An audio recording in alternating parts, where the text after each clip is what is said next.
හයි කොහොමද ඔයාලට? ඔන්න අපි කවුෂන් වල ඉන්න අන්තිම දවස 4 වෙනි දවස.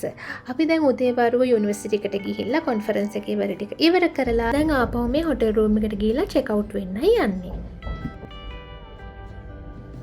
අපි දැන් චෙක් අවුට් වෙලා අපිට යන්න Uber එකක් දැම්මා. ඒක එනකම් පොඩ්ඩක් මෙතන ඉන්නවා. ඔන්න අපේ Uber කාර් ආවා. දැන් අපි මෙතනින් කවුෂන් බස් ස්ටේෂන් එකට යන්නයි යන්නේ. අපි පැය භාගයක් විතර පස්සේ කවුෂන් බස් ස්ටේෂන් එකට ආවා. අපි දැන් මේ යන්නේ තායිවාන් මැප් එකේ පහළින්ම තියෙන මෙන්න මේ කන්ටින් සිටි වලට.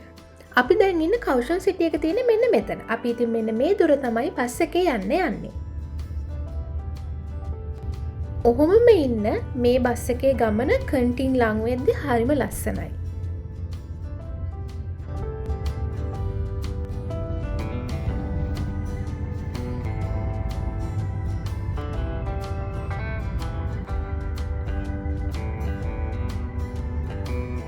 ඔන්න පැය එකහමාරකට විතර පස්සේ බස් එකේ ගමන මෙන්න මේ බීච් එක අයිනෙන් යන්න පටන් ගත්තා. ඒ ගමනත් පැයක් විතර තිබුණා. මම නම් මගේ ඇස් දෙක එළියට ගත්තෙම නෑ.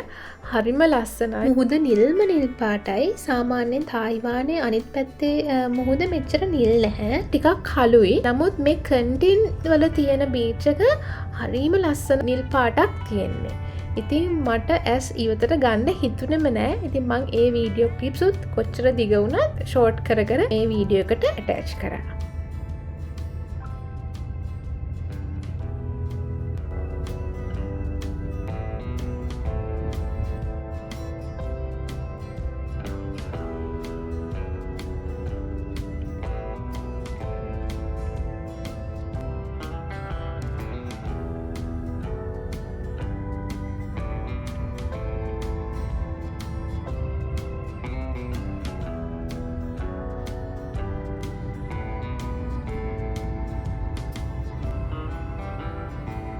ඔන්න අපි බස් එකෙන් බැහැලා එතන ඉඳන් තවත් Uber එකක් දාගෙන තමයි අපි ඉන්න හොටෙල් එකට ආවේ.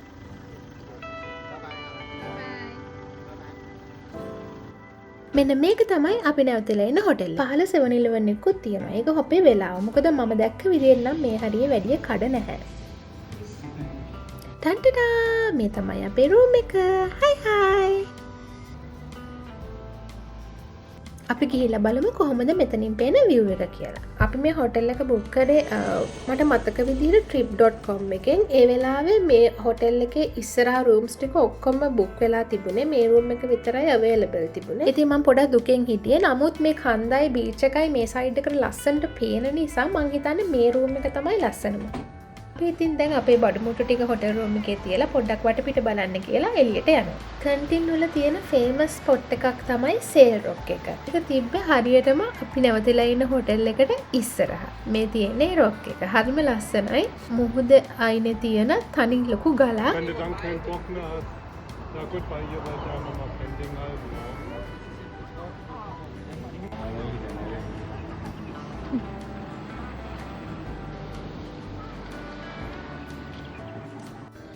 අපි දැන් view bike එකක් අරගෙන පොඩ්ඩක් වටපිට බලන්න කියලා ආවා. මට මේ පයින්නේ මම වීඩියෝ කර පාර මැද්ද යනවා කියලා. කොහෙ ගියත් මම බැනුම් අහන ගණන් අඩු වෙන්නේ නැහැ. අපිට ලස්සන බීච් එකක් හම්බුණා. ටිකක් දුර එද්දි. දිගටම තියෙන ඉතින් බීච් එකම තමයි. නමුත් ඉතින් අර මිනිස්සු ගැවසෙන තැනක් වෙන්නත් ඕනේ ටික. මොකද අපි දන්නේ නැහැනේ කොහොමද කියන්නේ. ඉතින් මේ හැරි ටිකක් ලස්සනයි. පොඩ්ඩක් මිනිස්සුත් ඉන්නවා. අද මං හිතන්නේ මේ බ්‍රහස්පතින්දා දවසක් මේ දවස. අපි ඉතින් පොඩ්ඩක් ඒ පැත්තට ගියා. එහෙනම් ගිහිල්ලා බලමු.